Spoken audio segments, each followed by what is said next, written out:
Hello friend, this is Akansha. Welcome back on my YouTube channel. Today we will discuss about tense. The tense, its kind.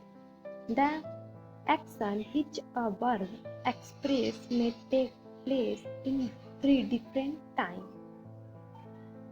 Tense को हिंदी में काल कहते हैं और tense जो होता है इस बात का बोध कराता है कि कार्य जो किया गया वर्तमान में हुआ है या भूतकाल में हुआ है या भविष्य काल में हुआ है। ठीक है, these are three main times और टेंस।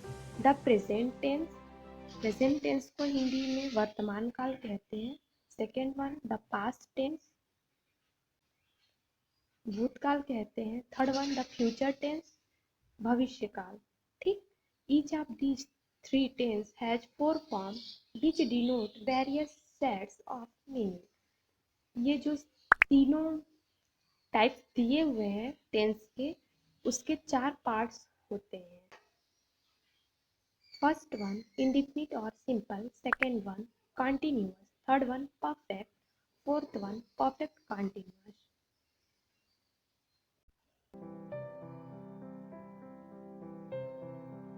प्रेजेंट इंडिफिनिट टेंस पहचानता है, ती है, ते है, ता हूँ।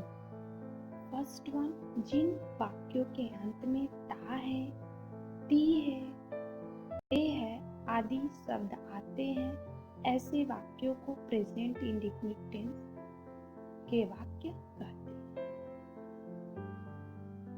तो देखिए, प्रेजेंट इंडिफिनिट टेंस ऐसे वाक्य होते हैं जिनके अंत में ता है, ती है, ते है, ता हूँ, ये सब आते हैं, वो इंडिफिनिट टेंस में होते हैं।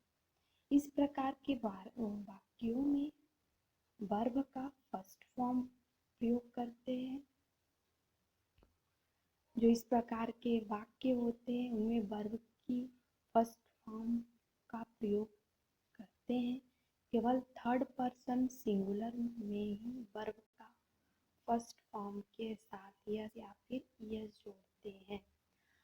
अगर प्लूरल में रहेगा तो उसमें यस या फिर ईएस नहीं जोड़ते हैं, लेकिन अगर वह सिंगुलर है या फिर थर्ड पर्सन है तो हम लोग उसमें यस या फिर ईएस जोड़ते हैं। ठीक,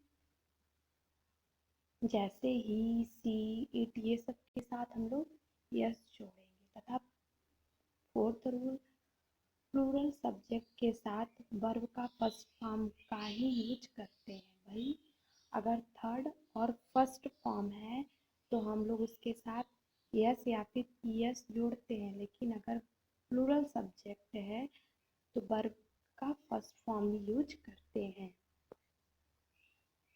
अब इसका स्ट्रक्चर देख लीजिए। अफर्मेटिव सेंटेंस का स्ट्रक्चर सब्जेक्ट प्लस वर्ब का फर्स्ट फॉर्म यस या फिर ईएस प्लस ऑब्जेक्ट।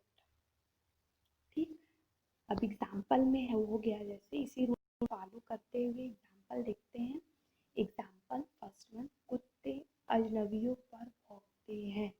तो अब देखिए, कुत्ते यहाँ पे सब्जेक्ट हो गया, अजनबियों पर भौंकते हैं तो बार्क, भौंकते का हो जाएगा बार्क, एट पर स्ट्रेंजर, अजनबियों, स्ट्रेंजर्स। ठीक, तो कुत्ते अजनबियों पर भौंकते हैं, dogs bark at stranger. Second one, Mohan का भाई झूठ बोलता है। तो यहाँ पे भी क्या हो जाएगा, मोहन्स ब्रदर टेल्स अ लाई। तुम अपने पिता की आज्ञा मानते हो। तो अब यहाँ पे देखिए, यू ओबे योर फादर। अब यहाँ पे क्या है, यू है, तो यहाँ पे यू जो है आपका प्लूरल में आ जाएगा, इसलिए इसमें ना ही यस लगेगा ना ही ईएस लगेगा। मुझे कभी कभार स्कूल के लिए देर हो जाती है। आई कभी कभार, seldom, get late for school. I और यू जो होता है इनके साथ यस या फिर यस नहीं लगता है। राम सदा सत्य बोलता है। Ram always speaks the truth. अब देखिए यहाँ पे यस लगा हुआ है, राम क्या हो गया, सिंगुलर हो गया। प्रेजेंट इंडेफिनिट टेंस को सिंपल प्रेजेंट टेंस भी कहते हैं और इसका पहचान होता है जिन वाक्यों के अंत में ता है, ता हूँ, ती है, ते है आदि शब्द आए हैं तो उन्हें प्रेजेंट इंडेफिनिट टेंस कहते हैं। अब फिर से देख लीजिए, अफर्मेटिव सेंटेंस का क्या हो जाएगा, सब्जेक्ट होगा अगर वह सिंगुलर नंबर में है या फिर थर्ड पर्सन के फॉर्म में है तो वर्ब का फर्स्ट फॉर्म लगता है प्लस यस या फिर ईएस लगता है। ठीक, फिर ऑब्जेक्ट लगता है। किसी भी नाउन सब्जेक्ट को थर्ड पर्सन समझना चाहिए। अच्छा, अगर किसी वाक्य में नाउन आया हुआ है तो उसे हम लोग थर्ड पर्सन की तरह लेंगे। ठीक, रूल नंबर टू, सब्जेक्ट, कोई भी सब्जेक्ट अगर प्लूरल फॉर्म में है, ठीक, तो उसके साथ वर्ब का फर्स्ट फॉर्म लगता है प्लस ऑब्जेक्ट लगता है। ठीक, प्लूरल नंबर में सब्जेक्ट होने पर वर्ब भी प्लूरल होगा अर्थात वर्ब में यस या फिर ईएस नहीं लगता। रूल नंबर थर्ड, आई और यू के साथ वर्ब में यस या ईएस नहीं आता। ये रूल नंबर थर्ड है। इसमें क्या होता है, अगर किसी वाक्य में आई और यू आया हुआ हो तो यस या फिर यस नहीं लगता है। ठीक,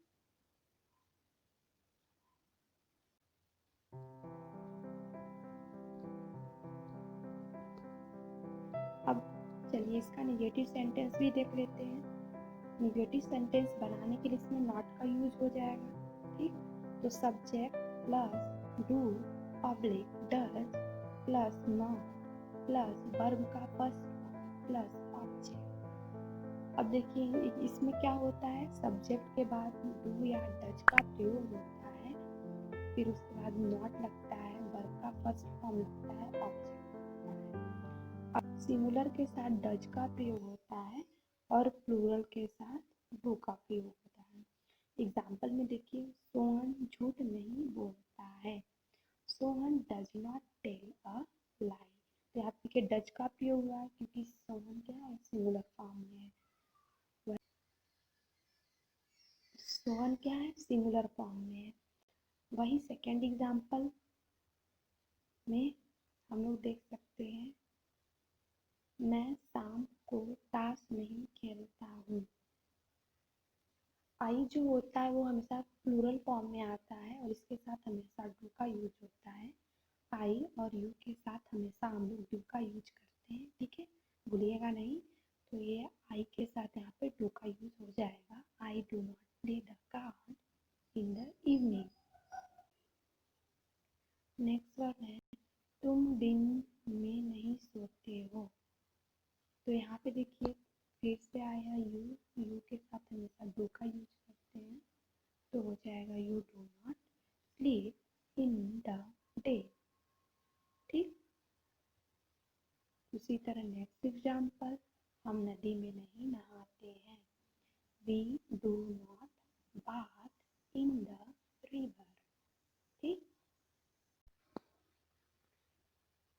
फिफ्थ एग्जाम्पल, ये लड़के सड़क पर नहीं खेलते हैं। These boys do not play on the road.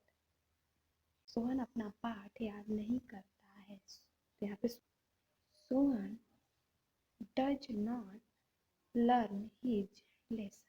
ठीक, उसी तरह मैं नहीं जानता हूँ, आई डोंट नो। बाकी ये सब एग्जाम्पल्स दिए हुए हैं, आप पढ़ लीजिए।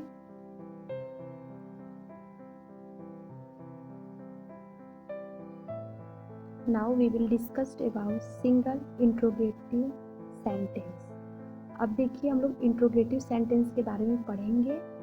इंट्रोगेटिव सेंटेंस का रूल होता है, पहले डू ऑब्लिक डज लगा होगा प्लस सब्जेक्ट प्लस वर्ब का first form plus object.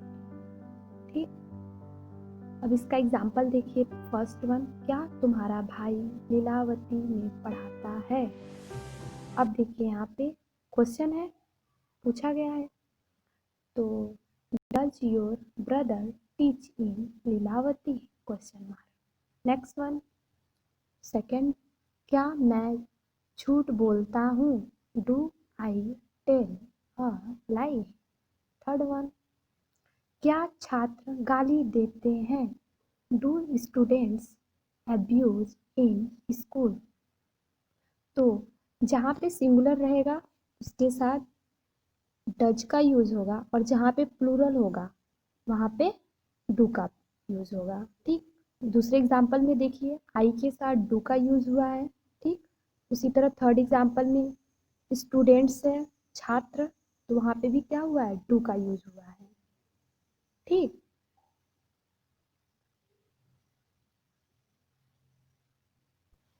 Example number 4, क्या तुम्हारे पिताजी देश की सेवा करते हैं? ठीक, तो देखिए does your father serve the country, question mark. Fifth example, क्या अनिल आगरा में रहता है? Does Anil live in Agra. Six one, क्या सोहन फुटबॉल खेलता है? Does Sohan play football. Seven, क्या हम गाने सुनते हैं? Do we listen songs.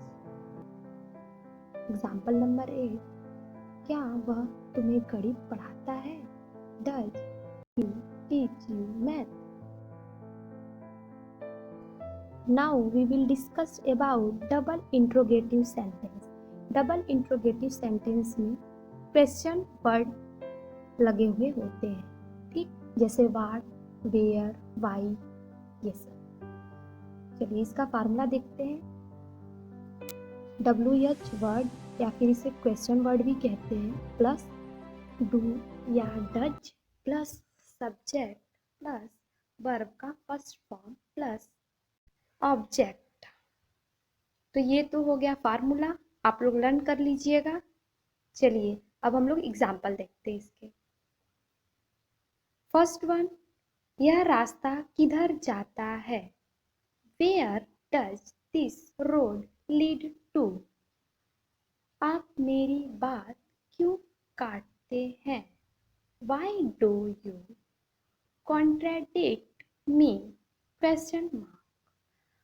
हमेशा इंट्रोगेटिव सेंटेंस में क्वेश्चन मार्क्स लगाना कभी मत भूलिएगा। नेक्स्ट एग्जाम्पल, अब इसका क्या फायदा? Now what does it use, question mark. Next example, वह क्या चाहता है? What does he want. Next one, note, जब किसी वाक्य पर जोर डालना होता है तो ऐसे वाक्य में डू और डज का प्रयोग करते हैं, अर्थात जिन वाक्यों में तो शब्द आता है तब थर्ड पर्सन सिंगुलर आदि के साथ डज का तथा आई यू बी दे के साथ डू का प्रयोग करते हैं। मतलब अगर जोर डालकर किसी वाक्य को बोला जा रहा है तो हम अफर्मेटिव में ही डू या डज का यूज करते हैं। सिंगुलर है तो उसके साथ डज का प्रयोग करेंगे, अगर प्लूरल है तो उसके साथ डू का प्रयोग करते हैं। फॉर एग्जाम्पल, वह स्कूल जाता तो है, यहाँ पे देखिए प्रेशर डालकर बोला गया जाता तो है। He does go to school. ठीक, चलिए इसका स्ट्रक्चर देखिए। पहले subject plus do oblique does plus verb का फर्स्ट फॉर्म प्लस ऑब्जेक्ट। ठीक, एग्जाम्पल नंबर फर्स्ट, वह समय पर खाना खाता तो है। He does eat food at time. Second one, मैं स्कूल समय से आता तो हूँ। I do come to school at time, हम समय से नहाते तो हैं, we do bath at time. Next one, daily habit, scientific fact, proverb को बताने के लिए भी हम लोग प्रेजेंट इंडेफिनिट टेंस का प्रयोग करते हैं। ठीक है, कोई भी डेली हैबिट हुआ या साइंटिफिक फैक्ट हुआ या फिर प्रोवर्ब हुआ उसके लिए। जैसे एग्जांपल में I brush my teeth daily. अब इसमें देखिए ये क्या है, डेली का वर्क है, तो यहाँ पे जब भी हम सेंटेंस बनाएंगे तो प्रेजेंट इंडेफिनिट टेंस में ही बनाएंगे। ठीक, नेक्स्ट वन, सेकेंड, हियर और देयर से शुरू होने वाले एक्सक्लामेटरी सेंटेंस में तो प्रेजेंट इंडेफिनिट टेंस का प्रयोग हियर और देयर से शुरू होने वाले एक्सक्लामेटरी सेंटेंस में भी करते हैं। ठीक, first one, here comes Sanchit, our most promising player! Exclamatory mark. Third one, we can see newspaper के हेडलाइन में भी इसका प्रयोग करते हैं। ठीक है, first example, India defeat Argentina by 2 goals. ठीक, नेक्स्ट अब ये सब एक्सरसाइज है, आप लोग खुद से ट्राई करिएगा।